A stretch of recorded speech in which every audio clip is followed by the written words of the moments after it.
Hi, everyone. I'm Contessa Brewer. The South is under the gun tonight with tornado watches spanning from Arkansas to Kentucky.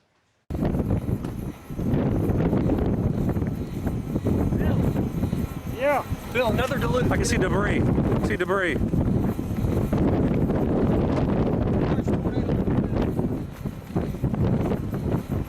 See debris. This twister touched down in Clarksdale, Mississippi, damaging more than a dozen homes. It's especially dangerous because millions are on the roads traveling for the holiday. Stormchaser Jeff Piotrowski joins me on the phone from Northwest Mississippi. Jeff, we've seen some of your periscopes of this severe weather and the damage here. Can you give me a sense of what you're seeing? Yes, I'm just pulling in Mount Holly, and there's been a major tornado that's been on the ground for about 200 miles. It came out of southeast Arkansas.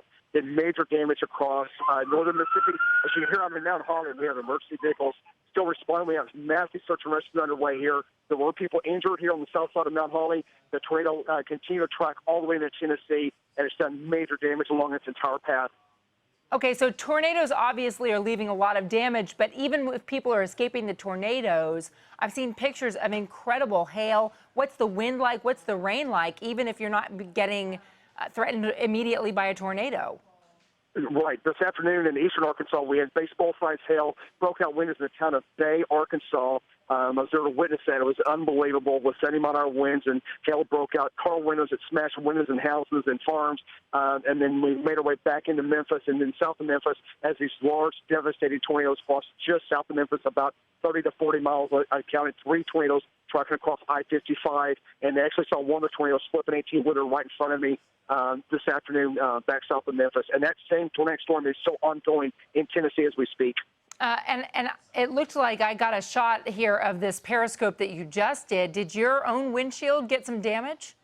Yes, I had baseball hail. The interstate had the guide cables, so I couldn't cross or make a U-turn to get out of the path of the storm. And I was about a half mile from the exit. So I exited Bay, Arkansas, and just as I exited, the baseball hail hit me. And at that time, it was blowing out windows on the interstate, and as well as 18-wheelers. And so I was trying to get out of the path of it. I literally took shelter on the side of a house, on the east side of a house, under a carport that was open while the baseball hail fell for like another 10 minutes. It was a very vicious storm. Okay, this is the picture that you just shot moments ago in Holly Springs, where you can see some of the trees that are down. But the storm is so widespread. We were talking about the fact that it was stretching some of the storm system from Mississippi all the way up through the parts of the Ohio Valley here. Are you getting a sense for how many people, not only those in their homes, but those out on the roads, might be encountering severe weather?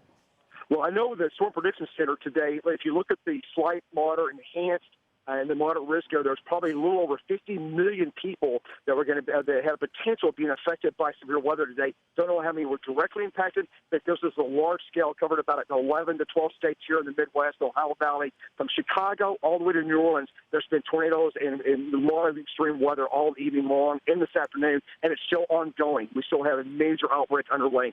All right, and Jeff, we've mentioned that you're a storm chaser here. Can you give me a sense of how you juggle the periscoping, being on the road, trying to look at radar and the tornadoes coming through? How do you manage all that? And still, of course, safety has to be top of mind. Well, you know, for 35 years of storm chasing, you're always cognizant of what's going on around you and what's happening. And so those are the kind of things that you constantly watch everything going on around you. It's not a big deal, but you just have to be very situation aware and watch that. And that's, just comes with experience. All right. Well, listen, thank you so much for sharing your periscopes, your pictures with us. We know that wherever there's the severe weather, the storm chasers are out there so that other folks don't have to be. Thank you so much for sharing that. Thank you very much.